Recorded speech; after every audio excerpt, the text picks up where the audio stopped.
Hello there, welcome back to another review. Today we're going to be looking at the classic Die Hard, starring Bruce Willis and directed by John McTiernan, most famously, of course, for directing films such as Predator. Bruce Willis at the time like this was not really a movie star. He's most famously for being in Moonlighting, as we all know. But this was the film that really catapulted, obviously, as we all know, like Bruce Willis into leading man status. It gave Alan Rickman more notoriety. Though at the time when this film came out, the reviews were mixed. Not everybody enjoyed this film when it was originally released, but now it is regarded to be like one of the all-time great action classics. So that's why I thought I'd have a look at it today. Just mix it up a bit like I do with all my reviews, give you different films and that kind of thing. I mean, among the, regarding the cast of the film, along with Bruce Willis, we got Paul Gleason, most family for being in The Breakfast Club. We also have William Atherton from Ghostbusters and Robert Davi, from Goonies and James Bond. It was originally, believe it or not, I think they offered this to a variety of people. I think it got offered from Sylvester Stallone to Harrison Ford to Richard Gere. I think even Burt Reynolds at one point was even considered. I think it was Schwarzenegger that was the main contender to do this, but I think he opted out to do Twins, directed by Ivan Reitman. So yeah, we'll just be getting into, what is there to be say about this film that has not been said a million times before, but I just be giving you my views on it. I've watched it again recently, still holds up, still an amazing film, and just be getting into that today.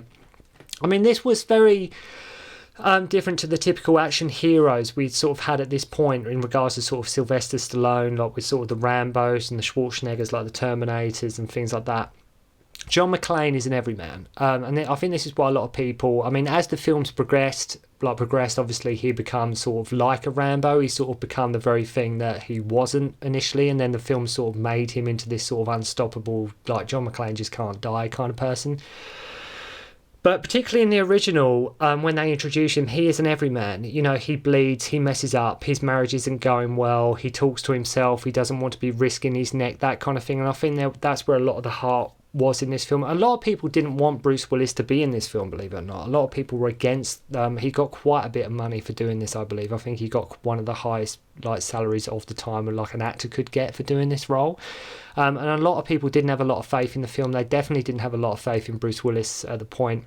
This isn't me disrespecting Bruce Willis at all. This is just when this was actually in production or pre-production, that it was not. I don't think people were having good vibes about this film. I don't think a lot of people were confident in the movie. But the same, all these traits make the character a lot more grounded. Like I mentioned before, the fact he messes up, the fact that Bruce Willis plays him with such sort of grounded sort of charm, and you do feel for McClane. That's the thing, especially in this film. As I say, it gradually gets less and less as the film goes on. All these characters, he doesn't want to be risking his life. That's what's amazing about this character. All these characters make the character just grounded. The film's impact was legendary. After this film was being labelled, every single film that come out after Die Hard was labelled as you got Cliffhanger, Die Hard on a mountain. You got Speed, Die Hard on a bus. You got Air Force One, Die Hard on a plane. Under Siege, Die Hard on a ship. So basically, John McClane, he's a New York cop. He goes to visit his estranged wife at this building where she works in LA in the hopes of sort of reconciliation. And terrorists basically take over the building. So simple enough, plot not, simple enough. No big explanation needed here. What I like, even from the very first moment we are introduced to this character, we learn that he isn't a good flyer. So even straight away, he's not being this macho sort of, look at me, I got muscles, I'm going to F your day up, that kind of thing. Or straight away we learn he's got fears, he's got phobias, he doesn't like flying, And he has wife, he's got kids, he's married, he's not going to be one of these, he's not like a James Bond who's just going to sleep with whoever he can when he can. He's not that kind of, he's a married person, he's got a family. So the marriage is not going well. She's booked under a different name where she works. It just makes him human, All these traits just make him human, what I just mentioned, So when the terrorists break in, he spots this exit. You'd think they'd probably, when they storm the sort of place where sort of Holly and the rest of the guests are, the employees are, you'd think they probably would man the exits, but they don't. They leave one completely open. So John McClane dashes through that. That's sort of there's little things like that when you think, okay, maybe like, so if we're terrorists, let's make sure we cover and man all escape routes. And there's also this bit I like where one of the terrorists is called Carl, his brother. He cocks his gun and he's saying, I promise I won't hurt you. It's like, well, you've just cocked your gun, you're loading at me, you're walking at me, you've just loaded and readied your gun. I think you're probably gonna hurt me, And the great thing about these action scenes that I love in this film that really make why it's so good is because McClane is never ever in charge. McClane is never ever ever in charge of the action scene. It's not like a Rambo where he's just kicking ass the whole way through. He's just mowing them all down with a machine gun. He's never dominating the action. He's often having to find ways to improvise, to outwit the bad guys, picking up their weapons, picking up their ammo. It's like a survival thing, much like the first Rambo was. He's having to sort of, every guy he sort of gets or kills, he can take their walkie-talkie, he can take their ammo, he can take their gun. It's not like he's just fully loaded with loads like an armory and weapons and he can just mow them all down. It's not as simple as that. This is what I'm saying, it's a survival thing. Trying to outwit the bad guys. Obviously many analogies have been written about this film, but I'm just watching it through my eyes as just sort of an 80s like sort of arcade popcorn action flick, which I think is the best way to look at it. The one-liners come thick and fast with McClane's wisecracks. I mean, one of my favourites being, "No shit lady, does it sound like I'm ordering a pizza?" One of my all-time favourite lines from that, or "Now I know what a TV dinner feels like," as he crawls into the vents. These little quips and quotes from McClane really do keep the film ticking over. I mean, if he was just serious all the time, the film wouldn't be as memorable as what it was. Even with Die Hard 2, that some of the lines are like the quips are still there, but not as much as the first film. The first film, you're very much everything. He's always trying to look on the light-hearted situation. He's talking to himself. He's trying to convince himself like this isn't too bad. And it's almost like he's released like his safety valve that makes him calmer, that helps him sort of deal with the situation. Like he's got to just like sort of keep telling himself, right, it's not that bad. So he's taking the pee out of it, really. That's why, like I say, with all the wisecracks and everything like that, because he's probably absolutely scared out of his mind with what he's having to face and go up against. So Alan Rickman's villain is very smart in this. He's very intelligent and with a plan. He's not like some deranged animal like a stereotypical Bond villain who has severe lack of thinking and planning. When it comes to what he wants and what he aims to get, it's thought out, it's planned through. He knows what the plan is, the procedures they're going to take, things like that. I mean, Rambo is even referenced in this. Arnie is even referenced in this. So little pokes at the other two big 80s action stars of the day, which of course being Arnie and Sly.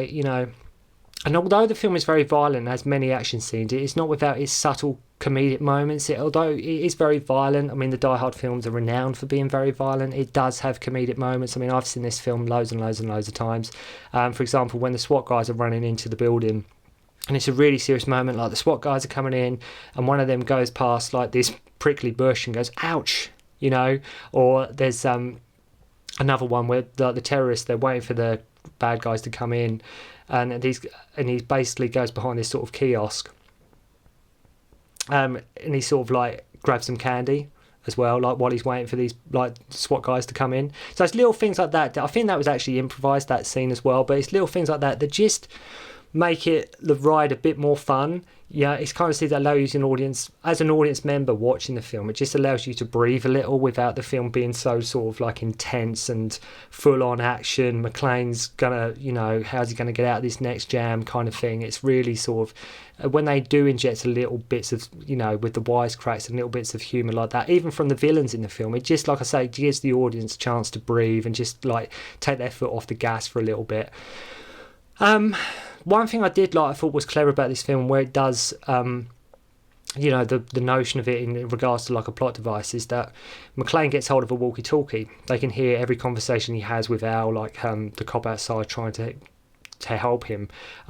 So it creates a very interesting like dynamic in regards to sort of a cat and mouse, as Gruber knows damn well he is somewhere in the building but wants to put his plans first, as that's what he's got in his mind that he wants to do. But the fact they can sort of hear each other, they're having to sort of be very subtle with their communication and what they say over the walkie-talkies, which I think is very interesting. I think that's why this film does work, because it does have that sort of cat and mouse, like, Alan Rickman knows he's in the building, but he's he thinks, oh, he's, you know, don't initially thinks, oh, okay, he's just, don't ignore him, let's stick to the plan.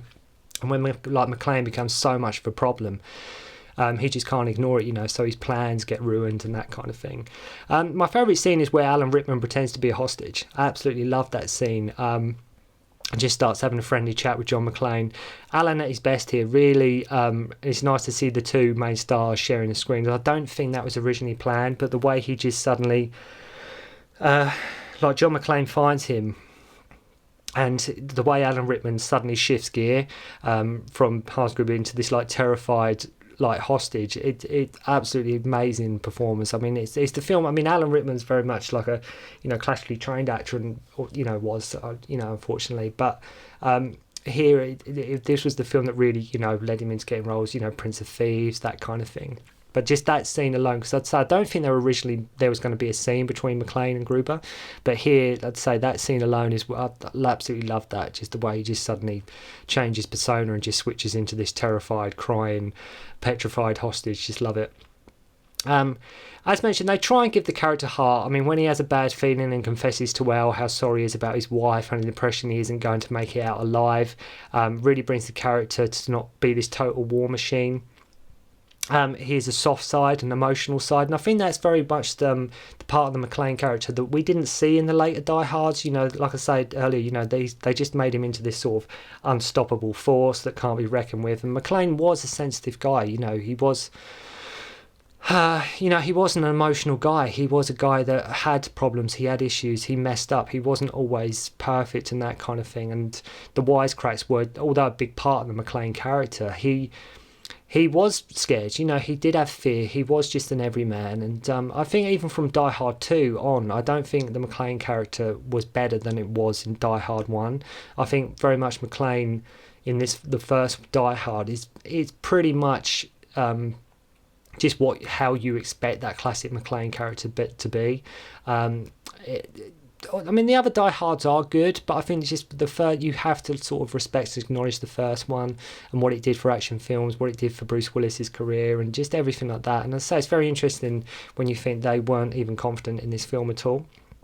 I mean, I'm sure most of you have seen this film, so who cares what I think anyway, right? But, you know, it's one of, you can always watch Die Hard. Everybody's probably seen Die Hard.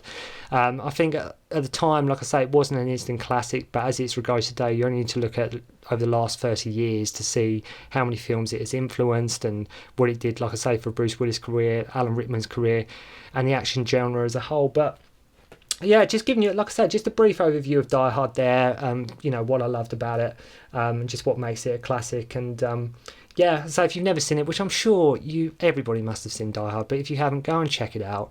And for me, personally, yes, it is a Christmas movie.